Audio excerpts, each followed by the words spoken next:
Do you ever have one of those neighbors who acts like the world will literally explode if your trash can is 1 inch to the left?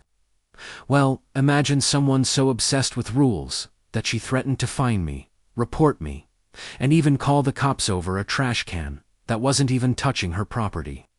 And I know what you're thinking. Surely that's an exaggeration. Nope. This is the story of how one HOA Karen pushed me so far that I did the only logical thing left. I built a 3-tier trash castle on her perfectly manicured lawn. It all started on a Tuesday morning, trash day. Normal people just roll their bins to the curb and go on with life. But for Karen, trash day was her Super Bowl. She stood outside like a referee with a clipboard, judging everyone's bin placement like we were all competing in the Olympics of waste management. I placed my trash cans in the same spot I had placed them every week for the last 3 years. A harmless corner near my driveway, not blocking the sidewalk, not on her side, not even close. But today Karen had decided to evolve into her final form. The moment I turned to go back inside, I heard it. Excuse me? That's a violation. I turned around, there she was. Sun visor, compression socks, clipboard of doom, and a face scrunched up so tight you'd think I poured expired milk into her coffee. She marched up to me like she was serving a federal warrant. "That trash can," she said, pointing dramatically, "is out of alignment. The HOA clearly states bins must be parallel to the curb, not angled.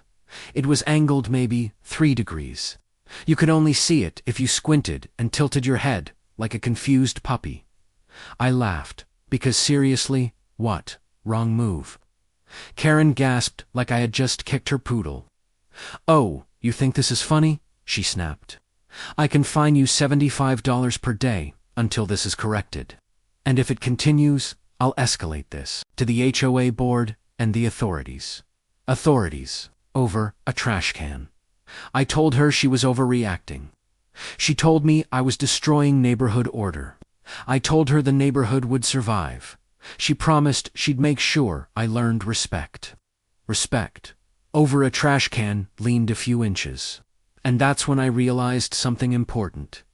If Karen wanted a trash war, she was about to get a trash war. Because I wasn't just going to move my trash can. I was going to build something she could never ignore.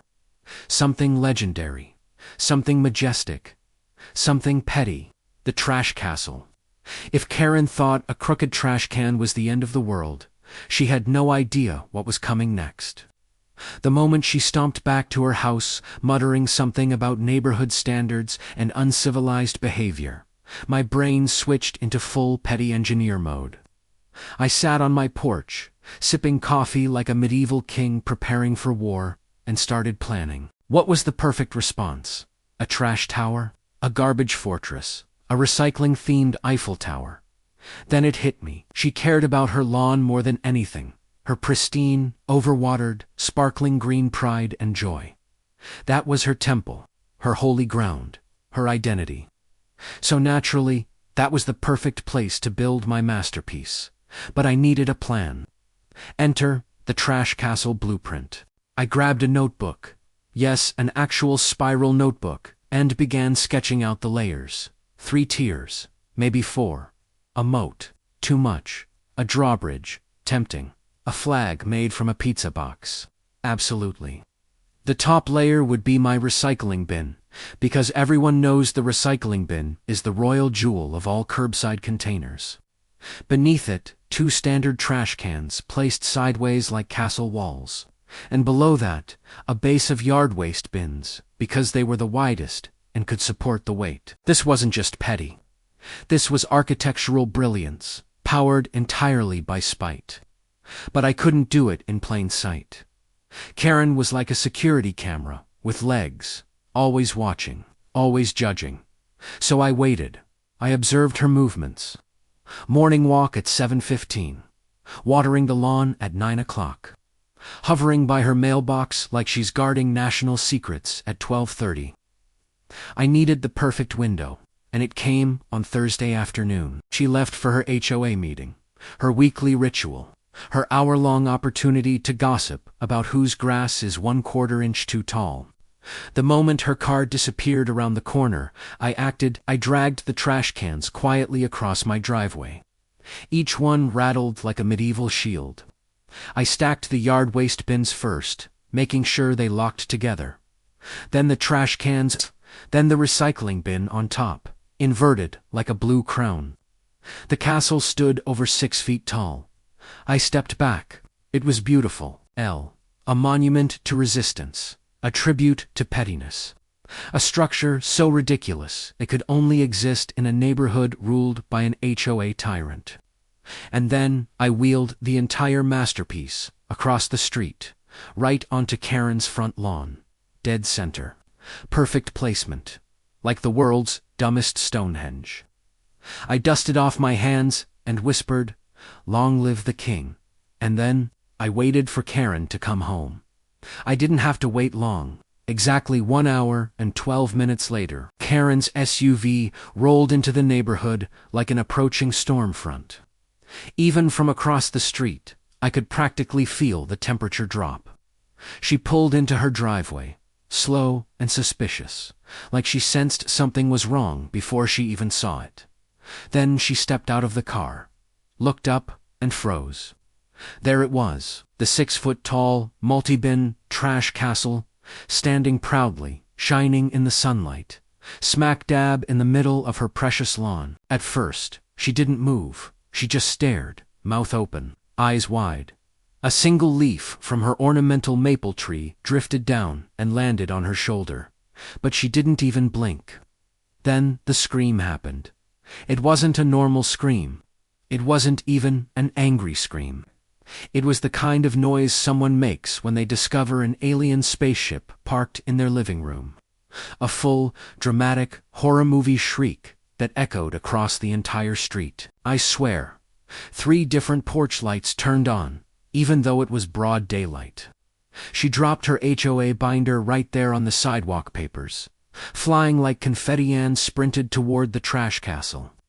She ran like someone trying to save a baby from a burning building. But instead of rescuing, she went straight into attack mode. She tried pushing it. It didn't move. She tried pulling one of the cans. It wobbled but stayed firm. She tried kicking the base. Big mistake. She immediately grabbed her foot and hopped in circles like a furious flamingo. Then she spotted me. I was standing on my porch, sipping sweet tea, like it was the world's most entertaining TV show. She pointed a shaking finger at me. "What 'tises?" I answered calmly. "A structural improvement to the neighborhood. You're welcome."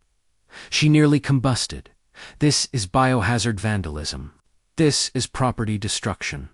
This is a criminal act." I told her everything was empty, sanitized, and technically a temporary art installation.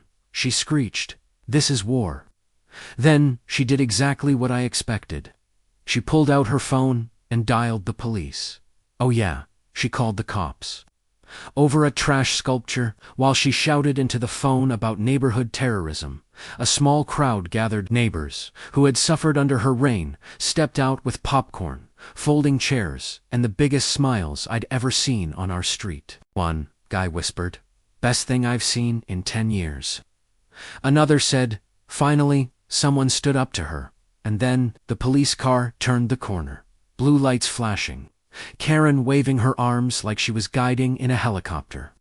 The officers stepping out with the same expression people have when they walk into a room that smells weird. This was about to get glorious. The police officers approached cautiously, like they were walking into a crime scene, but unsure if the suspect was armed with anything more dangerous than passive aggression. I waved politely, still perched on my porch, holding my sweet tea like a trophy. Karen, on the other hand, was in full meltdown mode, pointing at the trash castle like it had personally insulted her entire family tree. "Officers," she shrieked, "this is criminal destruction. He's vandalized my property." One of the officers, a young guy with an amused smirk, stepped closer to inspect the structure. "Ma'am, are you saying this trash thing is a hazard?" "Yes," she shouted. It's a 6-foot fortress of garbage. It's dangerous. It's evil. I tried to hold back laughter. Instead, I leaned over the porch railing and said casually, "It's fully temporary, sanitized, and fully compliant with structural integrity standards. It's basically art." The officers exchanged glances, and I swear I heard one of them stifle a chuckle.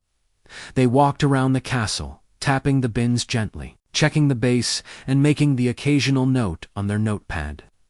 Karen followed them like a hawk, screaming details about HOA bylaws, her fines, and her personal trauma. Finally, the senior officer spoke. "Ma'am, technically, this isn't your property. And technically, it doesn't appear to be causing any damage." "It's unusual, yes, but legal," Karen gasped. Her face turned 50 shades of crimson. She sputtered, but. I smiled politely. "I think that's my cue to step back and let the trash castle do its job." At that moment, several neighbors who had gathered for the spectacle started applauding. One guy from across the street held up a sign that read, "Trash Castle, the hero we needed."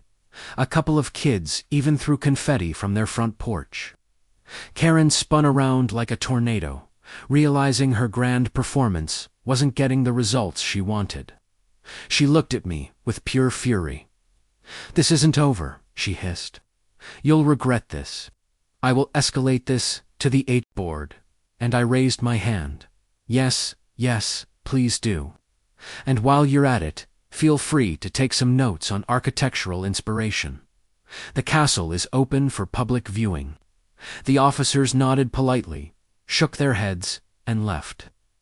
Karen stormed into her house, muttering threats under her breath, probably drafting complaint emails to every HOA member in the county. I walked over to the castle and patted it lovingly. "Good work, team," I whispered. "We stood tall. We stood proud. And most importantly, we didn't move the trash cans." The trash castle wasn't just a pile of bins. Anymore, it had become a symbol, a monument of resistance against petty rules. And as long as it stood, Karen knew that she wasn't in control. I was. And deep down, I knew one thing. She'd be plotting her next move. But for now, I had one. By Friday morning, word of the trash castle had spread like wildfire. Neighbors were stopping by, taking pictures, and leaving little tribute gifts. Around the base, empty soda cans, colorful recycling bottles, and even a tiny plastic knight someone had found in their attic. The castle had transcended its humble trash origins. It had become a local landmark, a shrine to petty victory and suburban rebellion. Karen, of course, was furious. From behind her blinds, I could see her glaring arms crossed, shaking her head like she was personally negotiating with the universe. She had tried every method she could think of to dismantle my creation. Emails to the HOA, phone calls to the city, threats about property damage and health violations, even a strongly worded letter addressed directly to me with all caps, underlined, and with at least 5 exclamation points. Nothing worked. The trash castle stood firm. Neighbors started making bets on how long it would take Karen to actually step foot outside without screaming. One of the kids suggested adding a trash moat around it. Another wanted to crowdfund tiny flags to fly from the top. I watched it all unfold, sipping coffee like a proud general surveying the battlefield. It was beautiful. Then came the ultimate moment of vindication. Saturday afternoon, the HOA president herself showed up. I thought for sure she'd side with Karen, but instead, she paused at the edge of the lawn, squinted, and laughed. Not a polite chuckle, a full-on, joyous, unrestrained laugh. "This," she said, pointing at the trash castle, "is incredible." I raised an eyebrow. "Incredible. Absolutely," she continued. "It's creative, harmless, and honestly hilarious. As long as it doesn't damage her property, it stays." Karen nearly fainted behind the blinds. She banged on the window, but the HOA president was smiling, taking photos, and even encouraging the neighbors to share them online. Suddenly, I wasn't just resisting Karen, I was winning community approval. Over the next week, the trash castle became a neighborhood sensation. Instagram photos, TikTok videos, even a local newspaper stopped by to cover the story. Kids played nights around it. Adults admired the engineering. Karen's daily patrols became comical. No matter what she tried, she couldn't take it down. The trash castle had become untouchable. In the end, it wasn't just about trash cans, fines, or petty HOA rules. It was about standing up to unreasonable authority, defending your little piece of sanity, and, most important, letting someone else dictate how you live your life. As for Karen, she eventually gave up. She retreated indoors, muttering to herself and occasionally glancing out the window in disbelief. Meanwhile, the castle stood tall, majestic, an absolutely ridiculous, a permanent reminder that sometimes the best revenge isn't angry emails or shouting matches.